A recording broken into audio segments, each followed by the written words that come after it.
Tes. Bismillahirrahmanirrahim. Alhamdulillahirabbil alamin wassalatu wassalamu ala asyrafil anbiya wal mursalin sayyidina wa maulana Muhammad wa ala alihi wa sahbihi ajma'in. Qala rabbi shrah li sadri wa yassir li amri wahlul 'uqdatam min lisani yafqahu qawli. Amma ba'd. Alhamdulillah, pertama-tamanya kita mengangkat kesyukuran pada Allah Subhanahu wa taala dapat kita sama-sama pada pagi yang penuh keberkatan ini, lebih-lebih lagi daripada bulan Ramadan Al-Mubarak. Sebelum itu saya mengucapkan terima kasih kepada pengurusi majlis, tuan-tuan dan puan-puan, ibu-ibu, ayah-ayah, anak-anak yang dirahmati Allah Subhanahu wa taala. Pada bulan Ramadan ini merupakan bulan Al-Quran, di mana bermula penurunannya pada Nabi Muhammad sallallahu alaihi wasallam. Firman Allah Subhanahu wa taala, "Syahrul Ramadan alladzi unzila fihi al-Qur'an hudal lin-nas wa bayyinatin minal huda wal furqan." Oleh yang demikian, maka kita menganjurkan satu seminar yang tinggi nilainya di sisi Allah Subhanahu wa taala, yang mungkin kita dapat mengambil sebanyak manfaat pada hari ini, bermula dengan bacaan yang dibaca oleh Dr. Hussam tadi, bacaan Jam'ul Qiraat, bagi tuan-tuan dan puan-puan, anak-anak yang mungkin pertama kali dengar qiraat, itulah bunyinya tadi. Tapi dia campur semua. Tu dia jamak, tu mana dia campur semua 10 qiraat tu, dibaca sekaligus lah, sekali lalu. Sebab tu ayat tu diulang-ulang. Ada yang bunyi humu, ada yang idgham tu dia tak dengung kan. Selama ni kita tak dengung, kita marah anak kita kan. Rupanya ada bacaan begitu. Tapi persoalannya, boleh ke macam kita ni ikut juga tak dengung? Nanti dulu jangan lepas ni baca tak dengung, kena dengung dulu. Jadi pada hari ini, alhamdulillah, pada sesi saya ini kita nak bicara sedikit, tapi tidaklah serius sangat ya. Kita bicara santai, tapi yang pentingnya sampai. Kita bawa dua panel yang ada kepakaran, ada credibility untuk bercakap tentang qiraat. Tapi kita tak nak cakap benda-benda yang tinggi-tinggi dulu. Kita cakap perkara-perkara yang perlu kita tahu, yakni perkara-perkara asas dalam ilmu qiraat ini. Okey? Yang kita bawa pada hari ini, yang pertama, jauh kita terbangkan daripada Universiti Melaya. Tuan guru kita Prof. Madya Dr. Siddiq Arifin daripada Jabatan Al-Quran dan Hadis Universiti Malaya. Terima kasih Prof kerana sudi datang ya, jauh perjalanan. Alhamdulillah. Puasa kan? Alhamdulillah puasa. Musafir kan? Puasa, alhamdulillah. Ya, panel yang kedua yang kita bawa daripada negeri jiran kita ya, yang berbahagia Dr. Muhammad Hazli Ismail, Dekan Kuliah Usuluddin Sains Al-Quran dan Bahasa Arab Unisyams.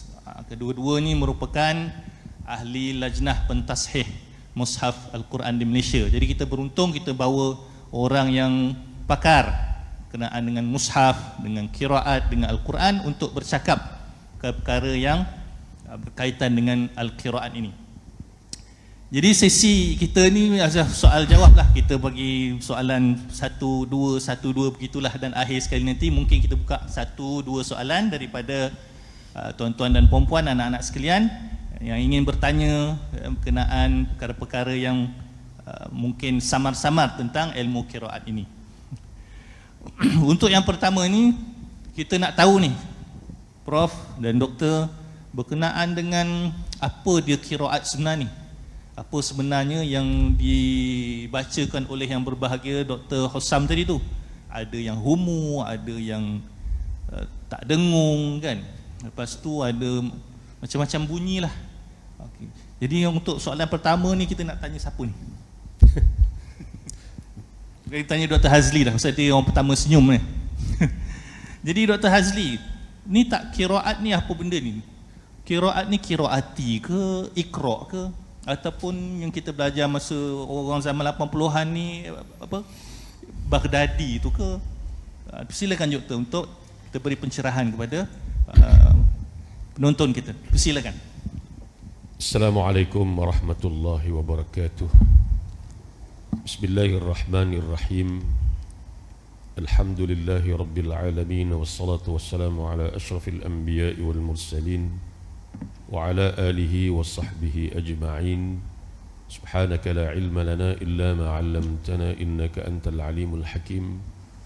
Rabbi shrah li sadri wa yassir li amri wahlul 'uqdatam min lisani yafqahu qawli, amma ba'du. Terima kasih Ustaz Fairuz, sahabat saya selaku moderator pada pagi ini.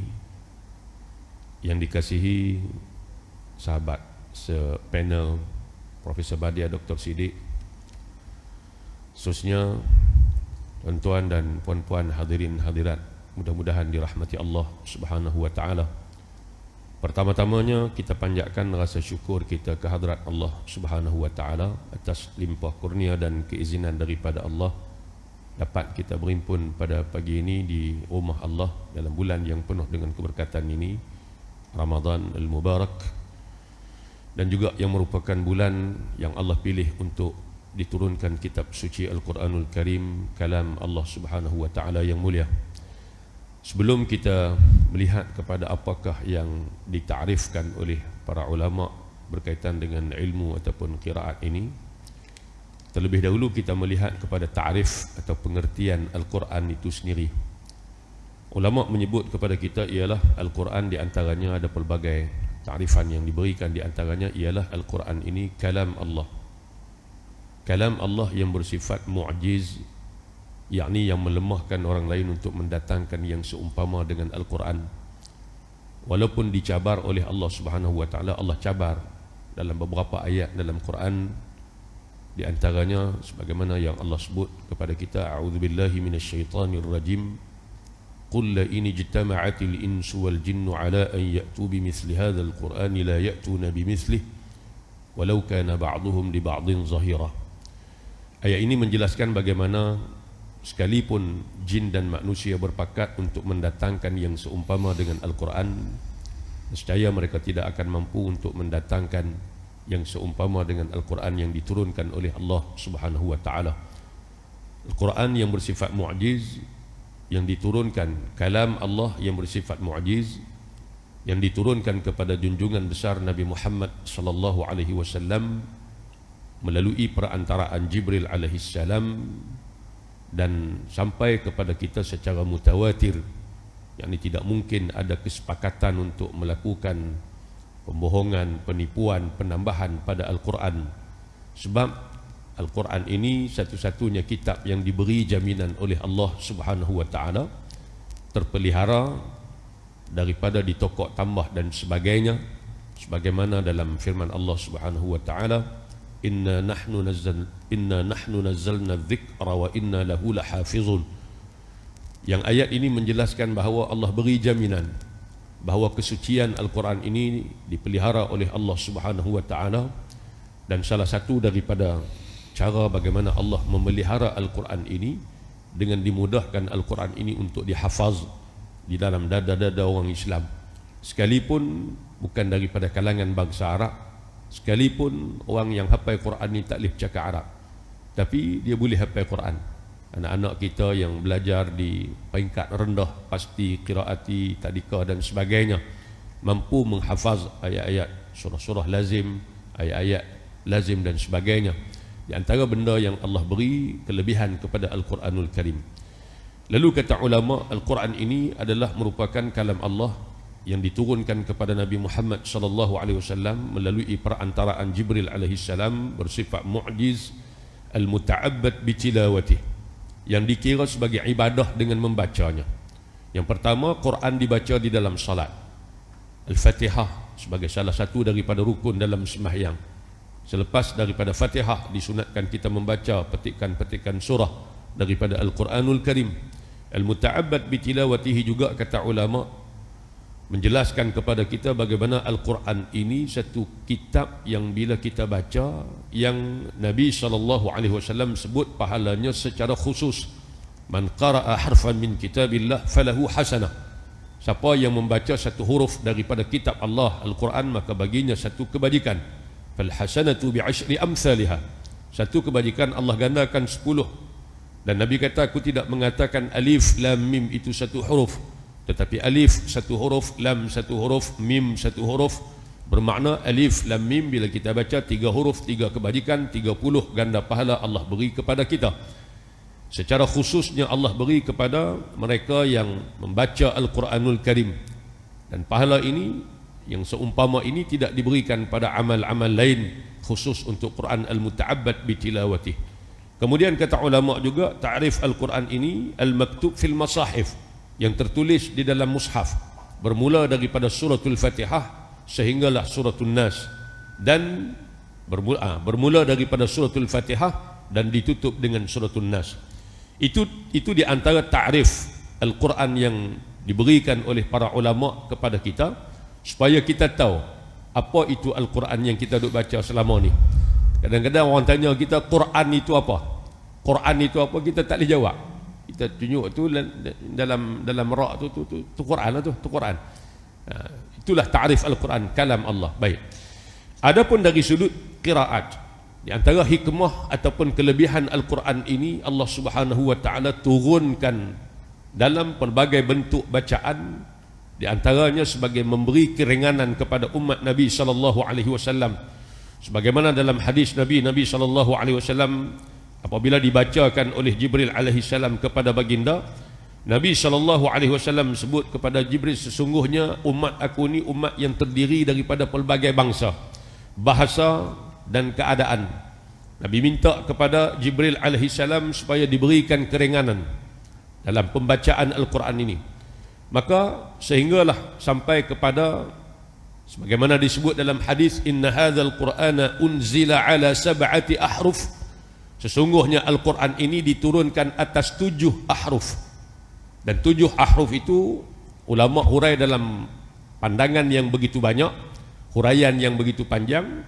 Tapi yang kita dapat simpulkan dalam keadaan pelbagai perbezaan bacaan, karena di antaranya memberi keringanan kepada umat Nabi sallallahu alaihi wasallam yang terdiri daripada pelbagai bangsa, hatta bangsa Arab sendiri memiliki berbagai kabilah, lahjah dan sebagainya.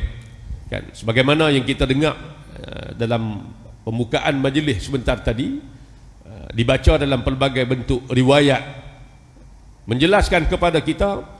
Kadang-kadang mungkin di pihak kita nak baca huruf lam secara nipis lepas daripada huruf sad, wa aqimus salah. Kita mungkin tak susah di lidah kita. Tapi ada setengah-setengah kabilah, setengah orang dia berat nak sebut. Melainkan lam tadi dibaca dengan taghliz, dengan tebal, wa aqimus salata. Mungkin wa aqimus salah nisbah kepada lidah kita berat, tapi ringan pada lidah orang lain, meraihkan perbezaan-perbezaan yang ada di kalangan umat Nabi sallallahu alaihi wasallam.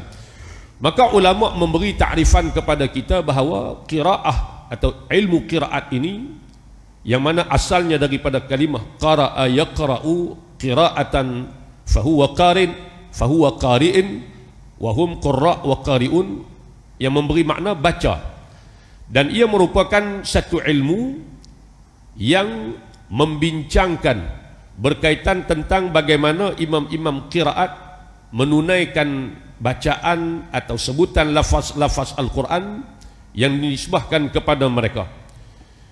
Imam Zarkashi rahimahullah menyebut, ketahuilah bahawasanya Al-Quran dan Al-Qiraat itu adalah dua hakikat yang berbeza sama sekali. Al-Quran merupakan wahyu yang diturunkan oleh Allah Subhanahu wa taala kepada Nabi Muhammad sallallahu alaihi wasallam untuk memberi penjelasan dan sebagai bukti kemukjizatan. Itu ta'rif kepada Al-Quran. Manakala Al-Qiraat pula ialah perbezaan yang berlaku pada wajah-wajah bacaan yang melibatkan masalah tasydidnya, takhfifnya, isbatnya, hazafnya pada wahyu atau ayat-ayat yang diturunkan kepada Nabi sallallahu alaihi wasallam. Maka ini di antara bukti kemukjizatan dan keistimewaan yang Allah berikan kepada kitab suci Al-Quranul Karim yang secara jelasnya tidak terdapat pada kitab-kitab samawi yang diturunkan oleh Allah sebelum daripada kitab suci Al-Quranul Karim. Mungkin dalam masyarakat kita ini suatu benda yang masih barulah. Ilmu qiraat ni boleh dikatakan masih, alhamdulillah, mutaakhir ni masyarakat kita lebih terdedah dengan ilmu qiraat ini. Dan bila kita belajar, baru di sana kita dapat menyingkap ataupun mengetahui betapa agungnya kalam Allah Subhanahu wa taala ini dan betapa hebatnya kalam Allah Subhanahu wa taala ini yang diturunkan kepada Nabi sallallahu alaihi wasallam. Maka penting untuk kita belajar. Bila kita belajar, kita tidak menyalahkan orang lain apabila kita mendengar bacaan. Mungkin satu hari kita musafir atau berjalan di luar negara sebagai contoh, kita semayang di belakang tu imam. Yang imam tadi bacaannya tidak sama dengan kita, maka kita tidak akan cepat untuk menyalahkan dia, mengatakan tu imam tu baca tak betul dan sebagainya.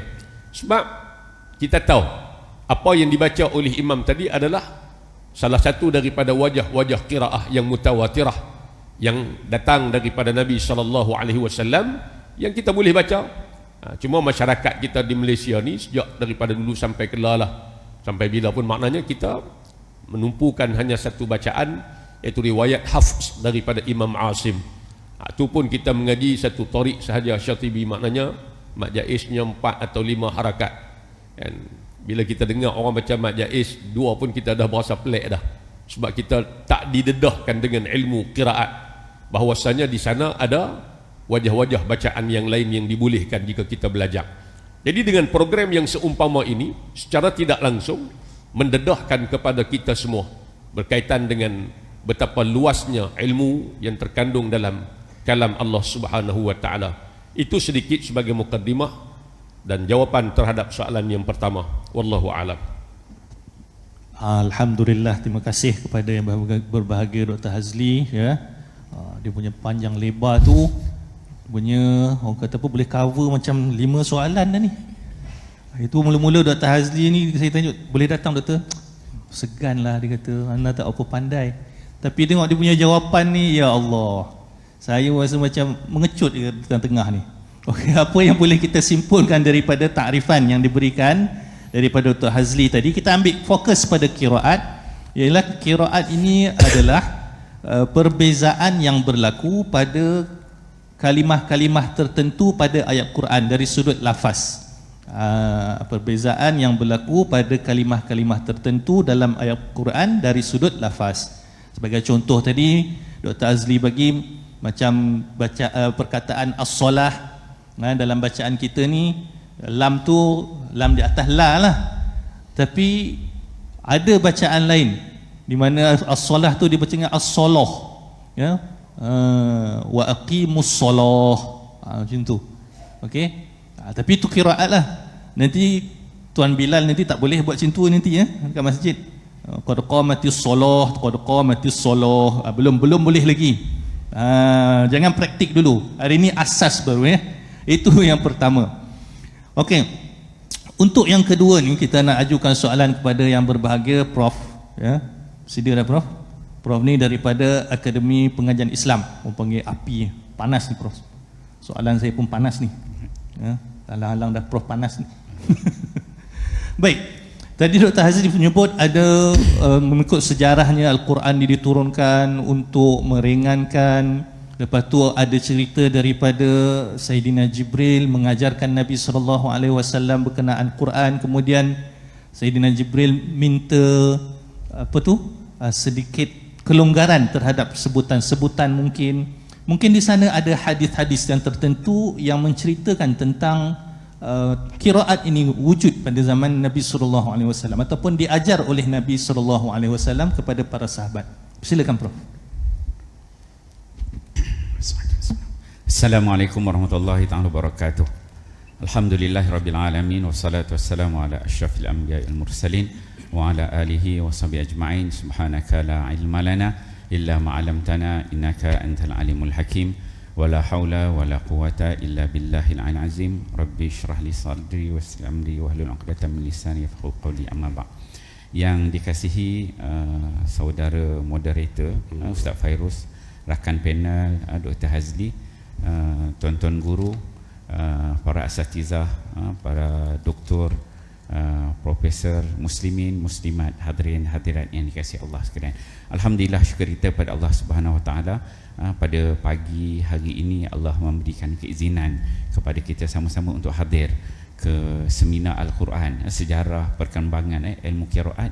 Moga-moga kehadiran kita ini dinilai oleh Allah Subhanahu Wa Taala sebagai amal-amal saleh yang mana boleh memberatkan timbangan mizan ketika mana kita dihisab oleh Allah Subhanahu Wa Taala di hari akhirat kelak nanti. Alhamdulillah, pertamanya saya mengucapkan ribuan terima kasih kepada pihak penganjur, pihak penaja utama MAIF yang sudi menjemput saya untuk hadir ke seminar untuk membahaskan tentang Al-Quran, sejarah perkembangan ilmu qiraat. Muslimin muslimat, hadirin hadirat yang dikasihi sekalian, sebagaimana yang Dr. Hazli sebutkan tadi, terangkan tentang ta'rif qiraat, saya akan melanjutkan lagi dengan soalan yang ditanya oleh Ustaz Fairuz, itu berkaitan dengan adakah hadis-hadis Nabi sallallahu alaihi wasallam yang menceritakan tentang qiraat? Jawapannya banyak. Jawapannya pendek aja, banyak. Terlalu banyak hadis-hadis Nabi sallallahu alaihi wasallam yang membicara, yang menceritakan tentang qiraat.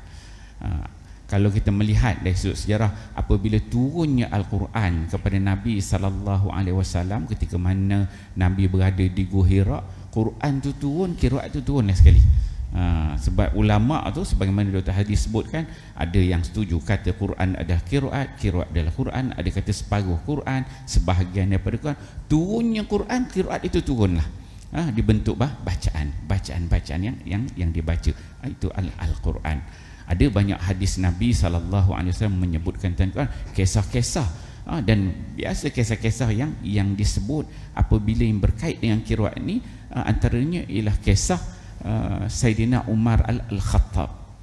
Umar Al-Khattab radhiyallahu anhu, Umar ini setelah hijrah Nabi sallallahu alaihi wasallam ke Madinah, selepas Amul Fathi tahun ke-8 hijrah, berlaku ramai orang Mekah yang masuk Islam.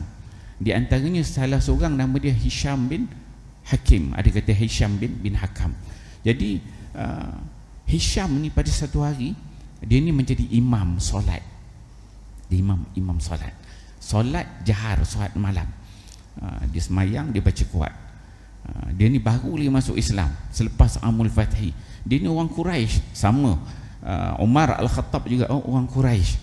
Jadi Hisham ni dia semayang, dia baca surah Al-Furqan. Surah Al-Furqan dia baca. Takdir Tuhannya yang jadi makmum masa ketika itu ialah Umar Al-Khattab. Umar ni dah lama Islam, Hisham ni baru masuk Islam lagi, baru nak kenal Quran, baru ngapal beberapa surah. Dia jadi imam, dia semayang. Umar jadi makmum. Jadi bila Hisham ni jadi semayang, dibaca surah Furqan, dibaca daripada mula sampai akhir, habis surah Furqan tu didengar oleh Umar. Umar jadi makmum, dia dengar, kenapa bacaan yang dibaca oleh Hisham ni berbeza dengan bacaan yang aku ambil daripada Nabi sallallahu alaihi wasallam. Umar ni dia semayang pun jadi tak tenang. Habis saja semayang, dia pergi dekat Hisham, dia tarik baju, Hisham, mari sini. Kau ni aku dah lama di Islam, kau ni baru kenal dia 3 ayat Quran, kau hebat lagi. Saya cakap dia bunyi Perak sikit, orang Perak, tak erti cakap utara kan. Dia tarik baju Hisham, dia kata, kau belajar kat siapa ni, dia kata kan, baca macam ni kan.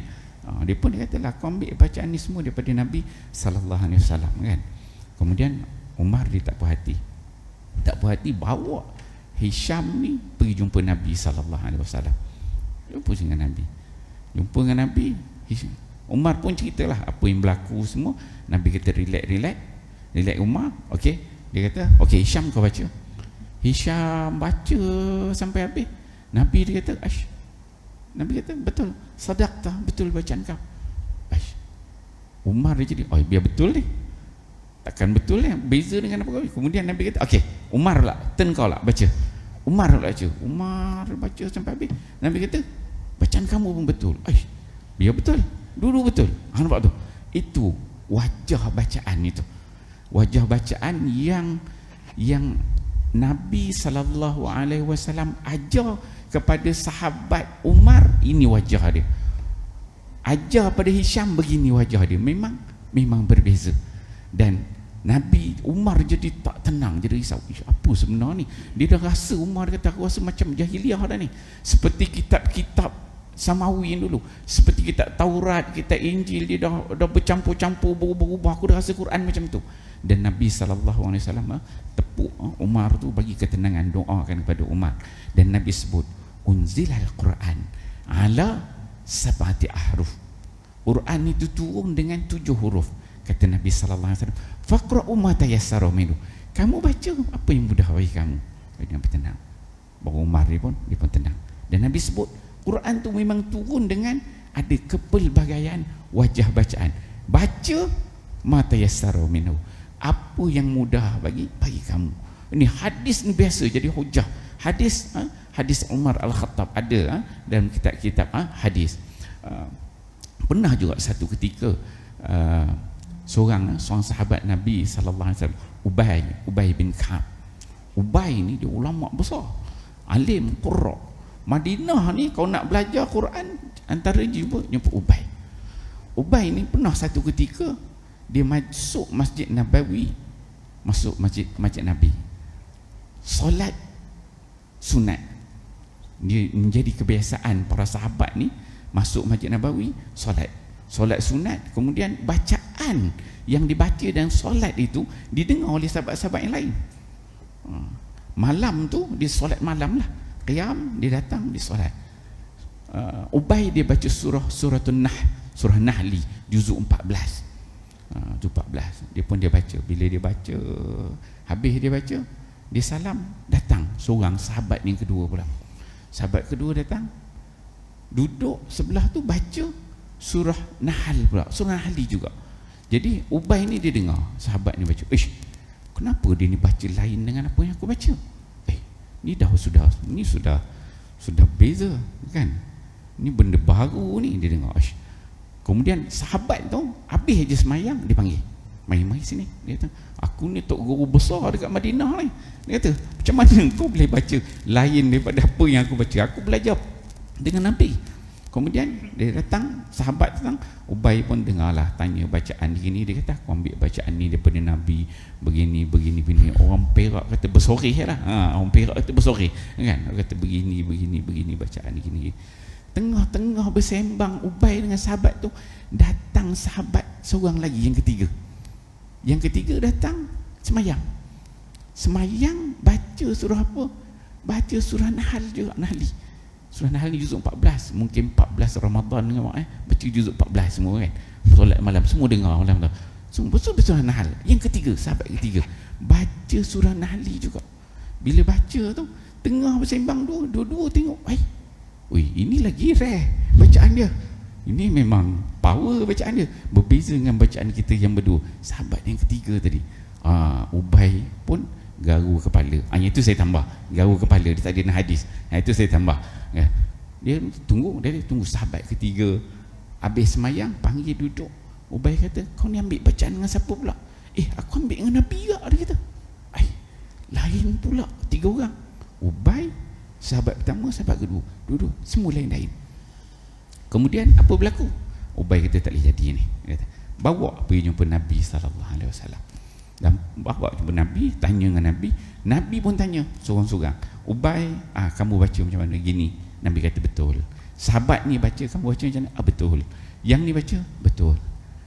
Perkara sama yang berlaku sebagaimana kisah Umar Al-Khattab dan Hisham tadi. Berlaku kisah yang sama. Nabi kata betul semua. Tu kepelbagaian qiraat, wajah-wajah bacaan itu. Berlaku juga satu ketika disebut dalam tafsir Tabari, ada riwayat daripada Zaid bin Al-Arqam disebutkan, seorang sahabat ni orang Arab lah, dia orang Badui, orang Arab, orang kampung, datang ke Masjid Nabawi, datang ke Madinah. Nak apa? Nak belajar tentang Quran, Jadi dia pun sampai Madinah, dia carilah mana tok guru yang pandai tentang Quran dekat Madinah ni. Dia cari jumpa, tanya tu cara ni, kata nak belajar Quran pergi jumpa Abdullah bin Mas'ud. Pergi cari Abdullah bin Mas'ud. Abdullah bin Mas'ud pun ajar dia, kamu nak belajar Quran ni, baca surah ni. Dia pun dia ajar daripada mula awal surah sampai habis, ambil bacaan. Habis satu bacaan, pergi Masjid Nabawi balik. Sesekali datang ni nak cari banyak tok guru. Ni tok guru yang pertama, tak boleh. Okey, cari pula tok guru yang lain, cari tok guru yang kedua. Cari Zaid bin Sabit. Dia kata Zaid bin Sabit ni tok guru alim. Pergi jumpa Zaid bin Sabit, baca. Cari jumpa Zaid bin Sabit, aku ni nak belajar Quran, minta Zaid ajar. Takdir Tuhannya, Zaid bin Sabit ajar surah yang sama yang diajar oleh Abdullah bin Mas'ud. Ambil. Dia pun dia belajar daripada Zaid bin Sabit, ambil itu surah. Ini sudah lain, dia kata. Tadi Abdullah bin Mas'ud ajar lain, ni Zaid bin Sabit ajar lain. Sudah ada rasa pening sikit kan, Lepas tu tak apalah, tak ada jadi ni, cuba cari tok guru lain, kod lain pula kan, kod ada boleh dapat jawapan. Belajar lagi, cari lagi, jumpa Ubay pula. Takdir Tuhan, Ubay dia belajar surah yang sama juga, ambil Quran, Ubay ajar surah yang sama juga. Dia dengar Ubay baca apa, lagi rare dia punya bacaan. Dia kata 1, 2, 3, balik Masjid Nabawi pening kepala, duduk bawah kipas tengok. Teman tu tak ada kipas lagi lah, yang tu saya tambah kan. Balik Nabi fikir, dia kata pening. Pening buat apa? Pergi jumpa Nabi, datang jumpa Nabi sallallahu alaihi wasallam. Jumpa Nabi, cerita pada Nabi, ya Rasul, aku ni begini nak belajar Quran semua gini. Jumpa Abdullah bin Mas'ud, aku baca gini. Zaid bin Sabit ajar baca gini. Aku pergi jumpa Ubay baca gini. Pening kata. Fasakatan Nabi sallallahu alaihi wasallam. Nabi bila dia dengar tu, Nabi jadi diam. Nabi tak boleh jawab, ni diam. Takdir Tuhannya, masa ketika Nabi ada tu, Sayyidina Ali radhiyallahu anhu ada kat situ. Ali ni menyempuk Sayyidina Ali, dia menyempuk. Dia kata sahabat, dia kata kau bacalah mana-mana wajah bacaan yang mudah, dengan bahasa kamu yang kamu boleh baca dengan mudah. Tu Ali dia menyampuk, dia menjawabkan bagi pihak Nabi sallallahu alaihi wasallam. Banyak sangat berlaku bentuk-bentuk khilaf sedemikian. Kemudian Nabi sebut unzilal Quran ala sab'ati ahruf faqra'u ma tayassara min. Quran itu memang turun dengan kepelbagaian wajah bacaan dan baca yang mudah. Kamu baca kan. Dan ada dalam hadis lain Nabi sebut wala tumaru fil Quran. Bila kita dah tahu tadi, maksudnya Quran itu diturunkan dengan pelbagai bentuk wajah bacaan, dan Nabi pesan wala tumaru fil Quran. Jangan kita ni berbalah, berbantah, bergaduh tentang wajah-wajah bacaan. Jangan orang ini dia kata saya punya bacaan lagi bagus pada awaknya bacaan, saya punya furjah macam ini, yang ni furjah Misri, yang ni furjah Syami kan. Tu kalau tajwid tu kan dibincang, ini kita wala tumaru fil Quran. Setiap yang belajar tu masing-masing dia ada sanad periwayatan yang dia ambil. Wala tumaru fil Quran. Jangan bergaduh wajah-wajah bacaan ni. Fa innal mirad, kerana perbalahan itu fihi kufrun, dia boleh membawa kepada kekufuran, kata Nabi sallallahu alaihi wasallam. Dan ini memang berlaku.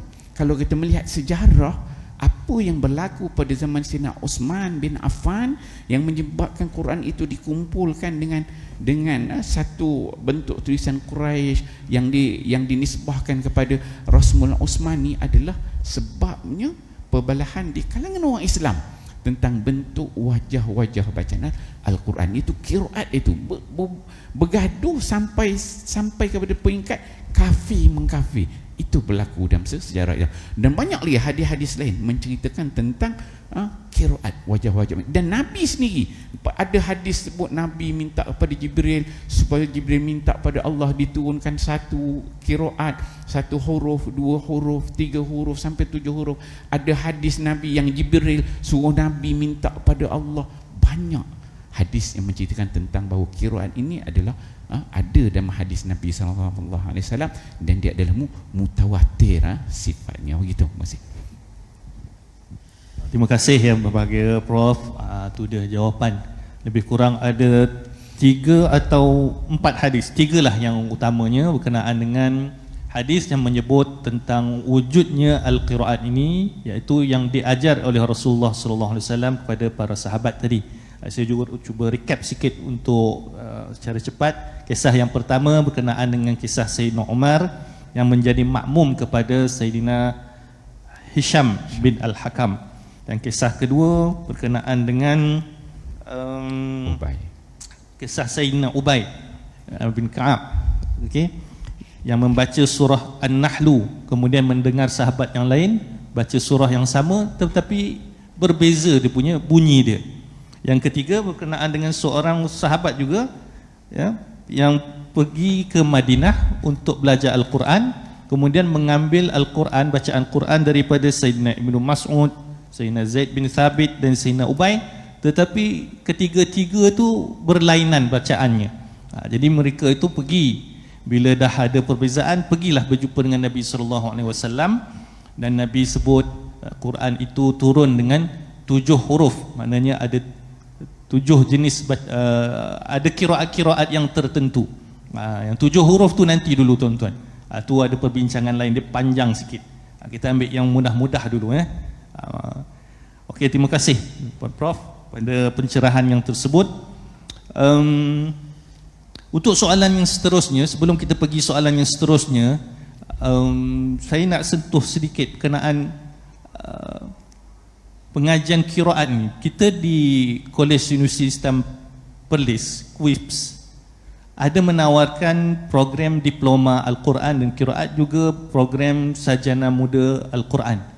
Jadi kalau tuan-tuan dan puan-puan, adik-adik, anak-anak sekalian yang berminat, mana anak-anak dia yang ada hafal Quran ataupun nak bermula hafal Quran, boleh bertanya kepada jawatan kuasa bahagian pemasaran KUIPS, atau boleh saya sendiri, mungkin boleh tanya Dr. Lokman, Ustaz Hafiz, mungkin boleh tanya bagaimana nak mendaftar, nak belajar, nak baca Quran macam Dr. Hosam tadi, nak baca Jam'ul Qiraat, nak baca Solah, nak baca Alaihimu, macam mana. Nanti boleh jadi imam nanti. Mungkin satu hari nanti di Masjid Alwi ni ada imam yang boleh baca qiraat. Kita mula di Masjid Alwi, kemudian kita pergi ke masjid lain pula. Tapi semuanya itu mesti ada ilmu. Jadi pusat ilmu kat sini, ilmu qiraat ada di KUIPS. Tak perlu pergi jauh-jauh. Okey, itu sebagai slot pemasaran. Okey. Baik, untuk yang seterusnya, kita nak ajukan soalan kepada Dr. Hazli. Tadi Dr. Hazli ada sebut sikit saja tentang hikmah Allah Subhanahu Wa Taala turunkan qiraat ni. Antaranya doktor sebutkan tadi adalah untuk memudahkan bacaan pada orang-orang tertentu di kalangan kaum Arab. Di sana adakah lagi hikmah-hikmah lain yang Allah Subhanahu Wa Taala turunkan qiraat ini kepada hamba-hambanya? Silakan doktor. Yang banyak-banyak doktor. Tuan Musi. Soalan yang kedua. Bukan soalan ni patutnya Dr. Siddiq. Baik, terima kasih Tuan Mursi. Dalam sebuah hadis Nabi SAW, riwayat Imam Tirmizi, Nabi SAW bersabda, "Inni bu'istu ila ummatin ummiyin minhumul ajuz wasyaikhul kabir wal ghulam wal jariyah والرجل الذي لم يقرأ كتابا قط قال يا محمد إن القرآن أنزل على 7 أحرف." Kata Nabi SAW, "Wahai Jibril, sesungguhnya aku ini seorang Nabi Rasul yang diutuskan kepada umat ummi yang tidak pandai membaca. Minhumul ajuz, ada di kalangan mereka ini orang tua yang sudah lemah, orang yang sudah tua, yang sudah lemah, lanjut usia. Wasyaikhul kabir, orang tua juga. Wal ghulam, ada di kalangan hamba-hamba, di kalangan anak-anak kecil. Wal jariyah, hamba. Wal rajulul ladzi lam yaqra' qattu, lam yaqra' kitaban qattu. Ada di kalangan umat aku juga yang tidak langsung pernah membaca. Nabi minta kepada Jibril alaihi salam untuk di antaranya diturunkan, dipermudahkan kitab Al-Quran ini dari sudut pembacaannya. Lalu kata Jibril alaihi salam, ya Muhammad, innal Qur'ana unzila ala sab'ati ahruf. Wahai Muhammad, sesungguhnya Al-Quran ini diturunkan atas 7 ahruf, sebagaimana yang disebutkan oleh Dr. Siddiq sebentar tadi. Ini di antara yang pertamanya, kata ulama, hikmah yang paling besar ialah untuk menjadi keringanan dan juga memudahkan sebagai satu rahmat Allah Subhanahu wa taala kepada umat Nabi Muhammad sallallahu alaihi wasallam. Adalah tidak adil untuk kita memberatkan seseorang untuk membaca dengan lahjah yang bukan merupakan lahjah mereka sejak daripada kecil. Bayangkan daripada kecil lagi duk cakap as-salah nak tui, orang kadang-kadang nak tui lidah atau nak tiun lidah tu, bagi lam tu nipih, satu benda yang cukup berat lah. Sama juga kita kan, kalau orang, contohlah orang Kelantan lah, pergi mana-mana pun dia nak cakap luar, tiba-tiba lah sekali dia terkeluar juga sikit. Tan terkeluar sikit tu lah orang Kelantan kata bau budu. Maknanya dia pun boleh detect percakapan tadi ni. Walaupun kita mungkin boleh bercakap, tapi bahasa ibunda kita yang tempat kelahiran kita, kalau Perlis ada slang dia, kalau Kedah, walaupun negeri yang berjiran, tapi terdapat perbezaan. Kedah, Perlis, Penang, masing-masing utara, tapi tetap memiliki ciri-ciri perbezaan dan keistimewaan dialek masing-masing. Jadi suatu rahmat daripada Allah, di antaranya yang paling besar hikmahnya adalah taisir atau takhfif, memudahkan dan memberi keringanan kepada umat Nabi Muhammad sallallahu alaihi wasallam. Yang kedua, kata ulama, di antara hikmah kenapa Al-Quran ini diturunkan dalam pelbagai bentuk bacaan, di antaranya kata ulama menjadi bukti kemuliaan baginda Nabi sallallahu alaihi wasallam dan umat baginda Nabi sallallahu alaihi wasallam, dan juga merupakan keluasan rahmat Allah Subhanahu wa taala terhadap umat Nabi Muhammad sallallahu alaihi wasallam, kerana dipermudahkan bentuk-bentuk bacaan Al-Quran ini yang berbagai, sedangkan semua ini tidak terdapat di dalam kitab-kitab samawi yang terdahulu yang sebelum daripada Al-Quran, yang diturunkan dengan satu bentuk bacaan sahaja. Tapi Quran Allah bagi mudah. Di antara sebab Allah bagi mudah ini, rahmat Allah yang luas kepada umat Nabi sallallahu alaihi wasallam. Yang ketiganya, kata ulama, hikmah kenapa Al-Quran ini diturunkan dalam pelbagai bentuk bacaan yang berbeza adalah menjadi bukti keistimewaan kitab suci Al-Quranul Karim itu sendiri. Hak tadi sebagai bukti keistimewaan Nabi dan juga umat Nabi sallallahu alaihi wasallam, yang Allah beri bukan dari sudut ni saja, banyak dari sudut-sudut yang lain yang Nabi sallallahu alaihi wasallam sebut kepada kita keistimewaan umat baginda berbanding umat-umat yang lain. Di antaranya Allah berikan kepada umat Nabi Muhammad ini keringanan, kemudahan untuk membaca kitab suci Al-Quranul Karim, yang kitab ini menjadi panduan dan pedoman dalam kehidupan kita sepanjang hayat kita, dunia dan akhirat. Jadi untuk memudahkan, meraihkan kepelbagaian bangsa, bahasa, dialek dan sebagainya, Allah bagi mudah kepada kita. Dan yang ketiganya, kata ulama, membuktikan kemuliaan dan membuktikan keistimewaan kitab suci Al-Quranul Karim itu sendiri, yang Allah turunkan dalam pelbagai bentuk bacaan yang berbeza. Walaupun kita mungkin tak belajar kiraat-kiraat lain, tapi kalau kita dengar tu, dia ada maknanya, kita dengar tu sedap kan. Quran tu sendiri pun bila kita dengar pun sedap dah kan. Walaupun kita tak faham bahasa Arab, ni di antara kemukjizatan dia. yang kita dengar sebagaimana yang disebut oleh Imam Syatibi, wa khairu jalisin la yumallu hadithuhu wa tardaduhu yazdadu fihi tajammula. Quran ni kalam Allah yang sebaik-baik teman kepada kita, yang kita baca ni kita tak berasa jemu, tak berasa cemuih. Orang Kedah kata Suratul Fatihah kita duk baca sejak daripada kecil sampai lah kita dah besar kan? 17 kali sehari semalam sekurang-kurangnya. Ni bulan Ramadan ni 23 rakaat semayang tarawih dengan witir, 23 kali kita ulang bacaan Suratul Fatihah, tapi kita tak berasa cemuih, tak berasa jemu. Habis khatam kita patah balik baca, habis khatam kita patah balik baca, berkali-kali kita khatam surah yang sama, ayat yang sama, tapi tidak ada sedikit pun berasa jemu. La yumallu hadithuhu. Ini di antara hikmah yang Allah beri dan kelebihan yang Allah beri kepada Quran.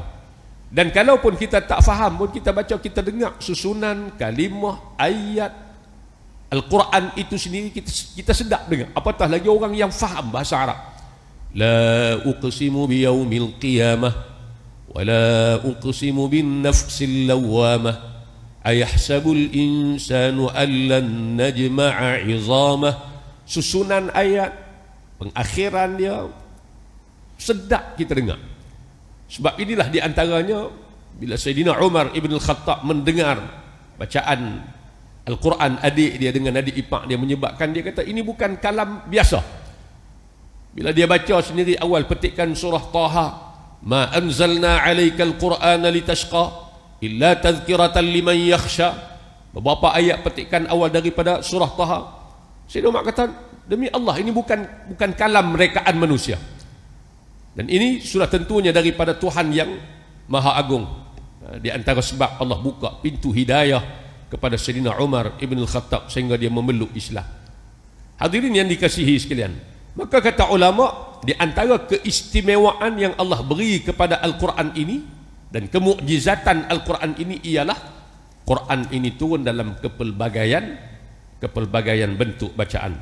Yang keempat kata ulama, di antara hikmah Al-Quran diturunkan dalam pelbagai bentuk bacaan ini adalah menjadi bukti kebenaran Al-Quranul Karim, bahawa kitab ini datang sumbernya benar-benar daripada Allah Subhanahu wa taala, dan menjadi bukti kebenaran risalah perutusan Nabi sallallahu alaihi wasallam, walaupun dibaca dalam pelbagai bentuk bacaan. Ya ayyuhalladzina amanu in ja'akum fasiqun binaba'in fatabayyanu. Ada qiraat baca dengan fatathabbatu, walaupun berbeza dari segi farsi huruf yang kita sebut dalam istilah qiraatnya, tapi dia tidak bercanggah di antara satu sama lain.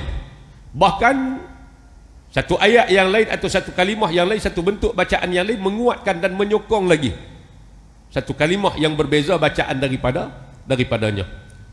Sebab itu tidak ada percanggahan di antara satu kalimah dengan satu kalimah, walaupun berbeza dari sudut wajah bacaan qiraat sekalipun. Maka di sini kata ulama menjadi bukti bahawasanya Al-Quran ini sememangnya sumbernya adalah daripada Allah Subhanahu wa taala, bukan daripada kalam manusia, bukan daripada rekaan manusia. Ini di antara beberapa hikmah yang disebut oleh para ulama kepada kita tentang kenapakah Al-Quran itu Allah Subhanahu wa taala turunkan dalam pelbagai bentuk bacaan. Wallahu a'lam. Terima kasih kepada Dr. Azli atas pencerahan.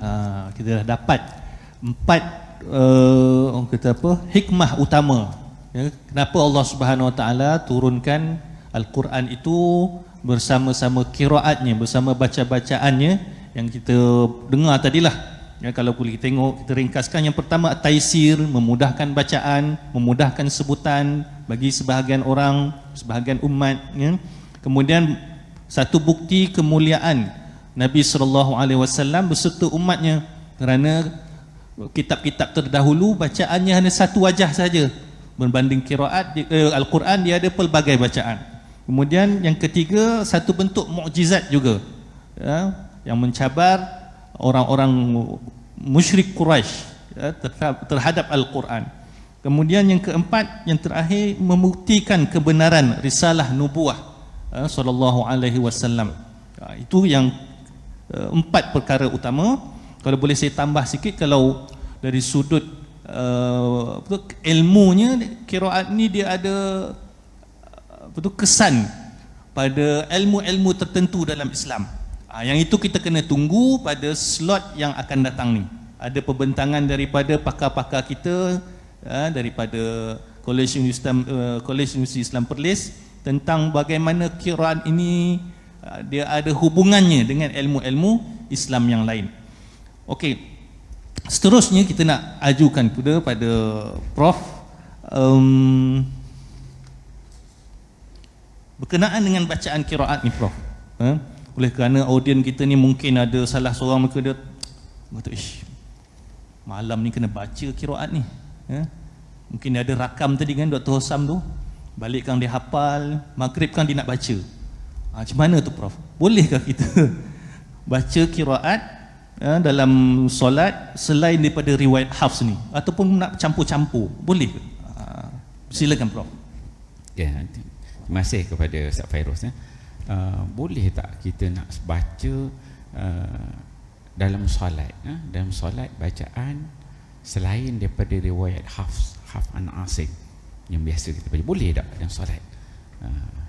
Jawapan dia pendek juga. Boleh. Jawapan dia pendek. Saya ni jawapan semua mula dia pendek, dia tak panjang. Jawapan dia boleh. Cuma boleh tu macam mana? Yang tu huraian dia panjang. Bila kita nak baca satu qiraat tadi, sebagaimana kita dah bahaskan dengan penurunan, kepelbagaian, bila kita nak baca selain daripada riwayat Hafs, selain daripada riwayat Hafs, kita kena ada ilmu. Ilmu tu pokoknya pada ilmu. Kita dah boleh baca Hafs tu dengan bagus, kemudian kita mempelajari wajah-wajah bacaan yang lain, riwayat-riwayat yang lain, imam-imam qiraat yang lain. Kalau kita ada kebolehan dan reti bentuk bacaan, kaedahnya, apa yang boleh, apa tak boleh, hukum-hukumnya, maka kita boleh baca apa-apa riwayat yang mutawatir. Mutawatir lah. Yang mutawatir. Dia ada satu lagi, ada yang bukan mutawatir, yang syazah, ada yang mutawatir, boleh baca. Kalau tuan-tuan nak semayang seorang, bacalah. Tak ada siapa nak kacau, tak ada siapa nak ganggu, dan tak ada orang pun mungkin kalau baca jahar, tuan-tuan baca seorang sendirilah. Tapi kalau problem dia bila kita jadi imam, macam mana pula kalau seorang imam tu dia nak baca selain daripada riwayat Hafs dalam solat? Boleh tak? Boleh juga jawapan dia, boleh dibaca. Sebab tidak ada hadis Nabi SAW yang melarang. Nabi kata faqra'u ma tayassara, baca yang mudah. Hadis Nabi sebut baca yang mudah, kan? Tak ada larangan. Dan kalau kita tengok imam-imam mazhab sekalipun, tak ada yang melarang wajah bacaan mana kita nak baca. Dan tak ada imam mazhab ni menentukan maksudnya kena baca dengan riwayat ini. Tuan-tuan tahu tak, imam-imam mazhab kita ni, imam mazhab yang besar lah, dia orang ni baca Quran dengan riwayat apa? Tahu? Imam mazhab, Imam Abu Hanifah, mazhab Hanafi, dia membaca dengan qiraat Sulaiman bin Mihrad Al-A'mash. Dia baca tu, dia bukan baca Hafs. Sulaiman bin Mihrad itu yang dibaca. Al-Kufi dia baca. Dan juga dia ada baca sebahagian daripada riwayat Imam Asim pun dibaca juga. Itu mazhab Hanafi. Mazhab Imam Malik bin Anas, di imam dekat Madinah. Imam yang faqihnya, ulama fiqahnya, ulama muhaddisnya, dibaca dengan apa bacaan dia sebagai imam mazhab. Dia tak baca juga dengan Hafs, dia baca dengan qiraat Nafi' al-Madani, dia orang Madinah, dia Madani. Abu Ja'far dia menukilkan, Abu Ja'far ni tok guru kepada Imam Nafi'. Dia kata Imam Malik dekat Madinah, dia membaca dengan qiraat Nafi'. Imam Malik dia baca dengan qiraat Nafi' di Madinah. Imam Malik dekat Madinah, dia ialah tok guru besar, ngajar hadis, ngajar fiqh. Kalau dia semayang kat Masjid Nabawi, dia jadi imam, Bila dia jadi imam, dia nak semayang, dia pusing belakang, dia tengok. Tengok.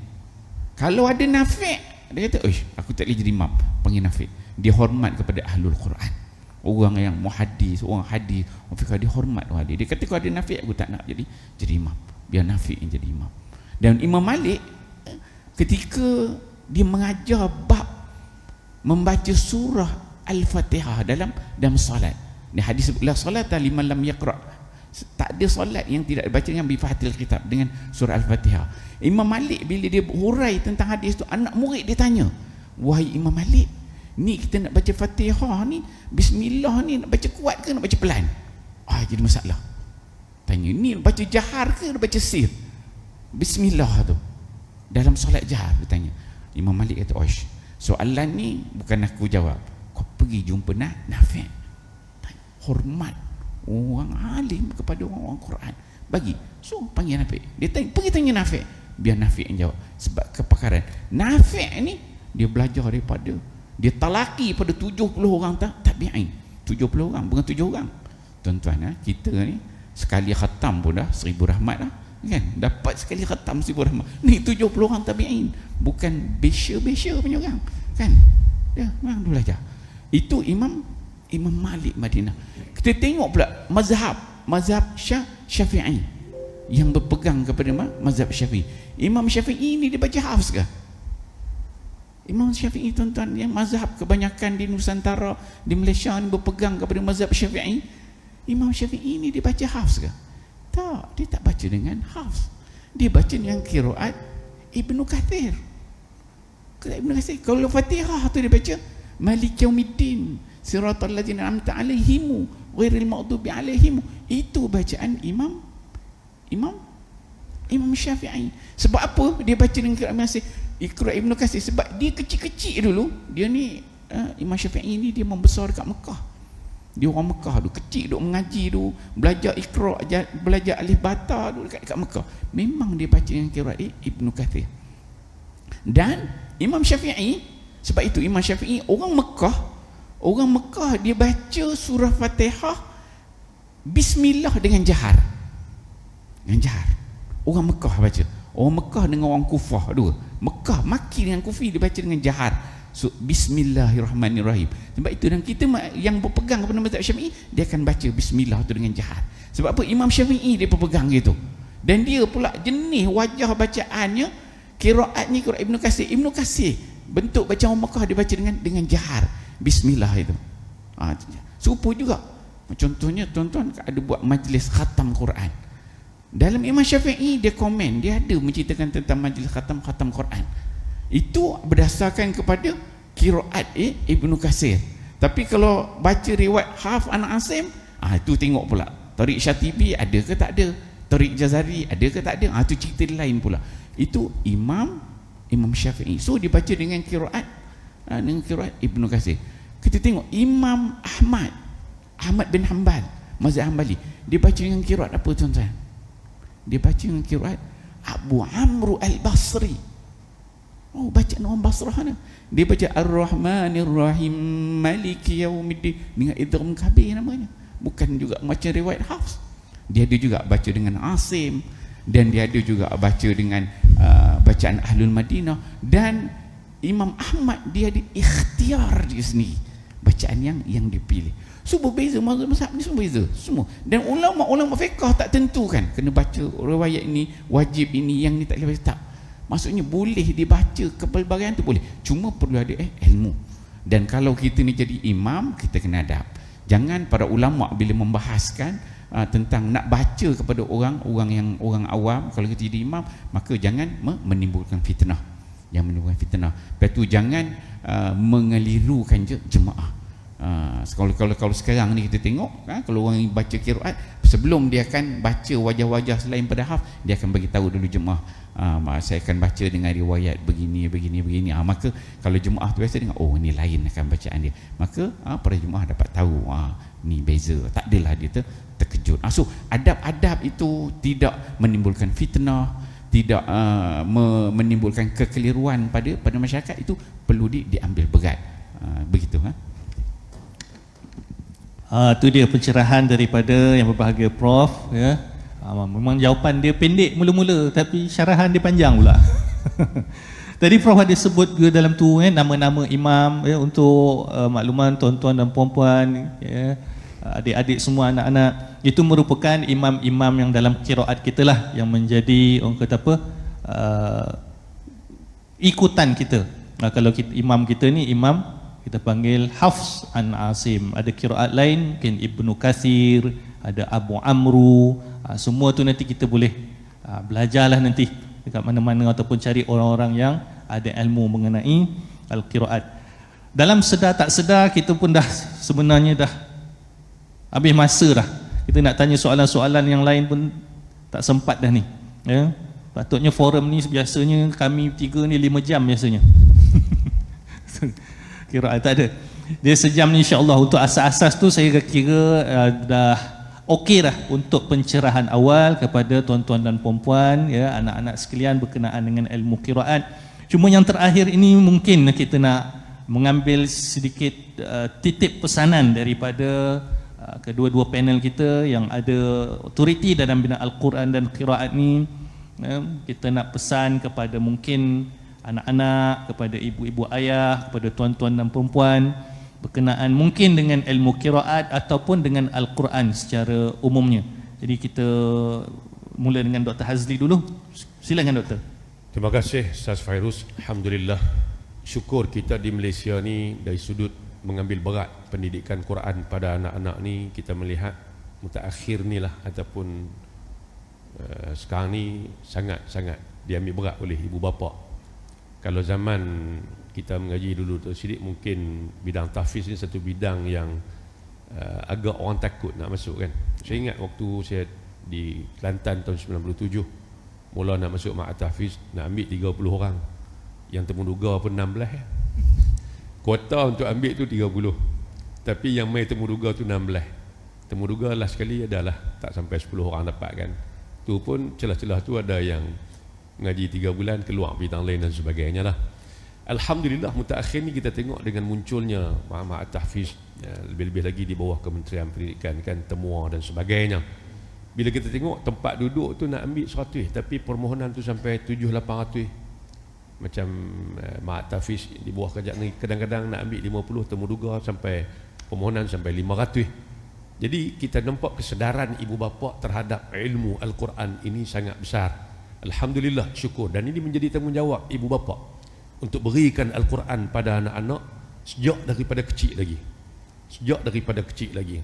Dan Alhamdulillah, mutaakhir ni juga kita tengok perkembangan dari sudut pendedahan ilmu yang berkait dengan Al-Quran ini, ilmu Al-Qiraat ini juga meriah di Malaysia kita.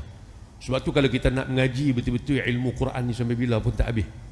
Al-Imam Suyuti rahimahullahu ta'ala sebut kepada kita tidak kurang lebih daripada 80 cabang-cabang ilmu yang berkait dengan Al-Quran. Dan kita duk mengaji nak bagi betul bacaan ilmu tajwidnya. Kalau kita nak mengaji dari sudut penulisan Al-Quran, kita kena mengaji ilmu resamnya. Kalau kita nak mengaji dari sudut penandaan Al-Quran, dia ada ilmu dhabtul Qurannya. Kalau kita nak mengaji ilmu berkaitan dengan perbezaan khilaf pengiraan ayat Al-Quran, ada ilmu al-fawasilnya. Kita nak mengaji dari sudut wajah-wajah qiraat, ada ilmu qiraatnya. Kita nak mengaji berkaitan dengan kenapakah, apa makna qiraat ni, baca lagu ni, kenapa dibaca lagu ni, ada ilmu yang dipanggil ilmu taujih al-qiraatnya. Kita nak faham ayat-ayat Quran, kita mengaji ilmu tafsirnya. Tak kurang daripada 80 cabang-cabang ilmu yang berkait dengan Quran ni. Bila kita mengaji, di sana kita dapat melihat betapa benarnya Al-Quran ini sebuah kitab yang Allah turunkan, yang bersifat mu'jiz, satu keistimewaan yang Allah beri kepada umat Nabi SAW. Sebab tu semangat untuk nak kepada Quran ni kita perlu pupuk kepada anak-anak kita sejak daripada kecil lagi, awal usia. Boleh bercakap tu kita bagi dah Quran. Ajaklah kepada mereka sama ada kaedah qiraati ke iqra' ke baghdadi ke apa, juga kaedah yang boleh menyampaikan mereka kepada Al-Quran. Sebab tu selalu saya sebut di mana-mana pun, Quran dengan anak-anak ni waktu dia sekolah rendah kita kena settle dah pendidikan Quran pada anak-anak kita. Sebab waktu itulah waktu anak-anak sepanjang masa duduk dengan kita, sepanjang masa dia duduk dengan kita, duduk serumah dengan kita, sebelum dia berpindah pergi ke sekolah menengah, dia masuk asrama. Jadi biar pendidikan Quran pada anak-anak ni settle sejak daripada umur dia sebelum dia meningkat usia 13 tahun pergi sekolah menengah. Pagi dia mengaji Quran di sekolah rendah tak cukup. Dengan keadaan masanya, kekangan masanya, muridnya ramai, tak cukup. Kita tak boleh harap sekolah saja. Balik petang dia ada kelas asas fardu ain petang pun tak cukup. 3 hari seminggu, satu kelas hari pun 2,5 sampai 5,5. 3 jam, anak murid ramai, ustazah tak dan nak beri tumpuan sepenuhnya. Maka ibu bapa memainkan peranan untuk memperkemaskan pendidikan Al-Quran anak-anak di rumah. Di antara maghrib dengan isyak tu waktu yang cukup terbaik untuk kita khususkan pendidikan Quran pada anak-anak kita di rumah. Macam mana ibu bapa kita dululah di kampung. Maghrib, isyak kita tak ada can nak buat benda lain. Melainkan tiap-tiap hari kita akan pi kadang-kadang sembahyang maghrib di rumah tok guru Quran. Mengaji sampai habis. Baca awal pun kalau habis baca awal dia kena tunggu sampai habis. Sampai habis. Kalau 10 orang 10 orang lah, kalau 20 orang 20 orang lah. Kadang-kadang sembahyang isyak pun di rumah tok guru Quran. Kalaulah ibu bapa memainkan peranan yang sedemikian rupa, insya-Allah anak-anak kita akan menjadi generasi yang celik Al-Quran. Kemudian adik-adik sekalian, bila kita dah boleh Quran, upgrade ilmu pengetahuan kita dengan Al-Quran ini dengan kita mengaji cabang-cabang ilmu Al-Quran yang lain. Bila kita mengaji, kita faham ilmu qiraat, kita reti, maka tidak akan berlakulah pertelingkahan, salah menyalah di antara kita. Bila kita dengar orang lain baca lebih, orang baca pelik pada kita. Ni kadang-kadang kita dengar orang baca majais 2 harakat pun kita fikir lah, baca kok mana dia ni, aku duduk mengaji jak dulu lagi majais 4-5 harakat ni jadi imam tarawih apa baca 2. Kita tak memahami. Sedangkan di sana ada bacaan-bacaan ni. Kalau kita mengaji tarik sebagaimana disebut oleh Dr. Sidik tadi, Syatibinya, Jazarinya, yang penting ialah mengaji. Bila kita mengaji, kita tidak akan menjadi musuh kepada sesuatu, karena manusia ini akan menjadi musuh kepada perkara yang dia jahil. Wallahu subhanahu wa ta'ala a'lam. Terima kasih kepada Dr. Hazli atas titipan pesanan tadi tu. Moga-moga yang memberi bekas kepada hati kita, insya-Allah, dalam kita nak menjadi sahabat kepada Al-Quran. Okey, yang terakhir mungkin kita boleh dapatkan sedikit pesanan ataupun tausiah sedikit daripada yang berbahagia Prof kepada para penonton yang dihormati, insya-Allah. Silakan Prof. Okey, terima kasih Tuan Moderator. Muslimin muslimat hadirin hadirat yang dikasihi sekalian, ya. Apabila kita sebut tentang ilmu qiraat, dia satu disiplin ilmu yang tak semua orang belajar. Mungkin sebahagian orang belajar sahaja. Dan biasanya bagi orang awam ni, dia alah aku ni tajwid pun tak lepas lagi kan. Tu dia isu tu, alah aku ni baca ni pun tak betul lagi, dengung gini panjang pendek, sebut makharijal huruf, sifatul huruf pun tak lepas lagi, ni nak belajar qiraat tinggi tak boleh. Tak. Pertama tuan-tuan, dari sudut ilmu tu, pertama kita selesaikan. Yang belajar tajwid tu teruskan. Tajwid tu sebahagian daripada qiraat juga. Belajar tajwid tu, dan waktu yang sama kita tambah ilmu biar ada added value, nilai tambah pada diri kita. Kita fahami ilmu tajwid dengan betul dan kita tambah dengan ilmu qiraat. Dengan ada penambahan itu akan ada penambahan dari sudut amal ibadat yang kita buat, akan memberikan lebih kefahaman kita tentang Al-Quran. Dan saya simpulkan dengan Nabi sebut iqra'ul Quran fa innahu ya'ti yaumal qiyamah syafi'an li ashabi. Segala yang berkait dengan Quran, bila kita baca iqra', Nabi sebut baca, iqra'ul Quran, baca je Quran itu. Tak perlu tuan-tuan nak pergi level tinggi tadabbur kan, nak pergi tengok tafsir, tak. Satu level yang rendah, orang kampung boleh, makcik, pakcik, kerja nori getah boleh, kerja bawa Grab boleh, Grab food pun boleh. Semua yang anak-anak kita 7-8 tahun pun belajar benda yang sama. Level paling bawah. Level paling bawah, iqra'. Nabi sebut fa innahu ya'ti yaumal qiyamah syafi'an li ashabi. Quran itu dia akan datang pada hari kiamat nanti menjadi syafaat kepada pembacanya. Moga-moga kita semua dalam Ramadan yang mulia ni kita grab, ambil ruang dan peluang, dekatkan diri, banyakkan baca Al-Quran, dapat keampunan Allah, rahmat Allah, keberkatan, dan kita menjadi ahli yang terbaik yang berkait dengan Al-Quran ini, insya-Allah. Begitu. Terima kasih. Terima kasih kepada Prof dan terima kasih kepada kedua-dua panel atas pencerahan berkenaan dengan ilmu-ilmu asas tentang al-qiraat. Saya juga mengucapkan terima kasih banyak-banyak, jazakumullah khairal jazak, kepada para penonton yang sedia mendengar, menulis, ya. Saya juga minta maaf sebab tak dapat nak buka 1-2 soalan sebab masa tu kita dah agak terlewat untuk sesi yang seterusnya.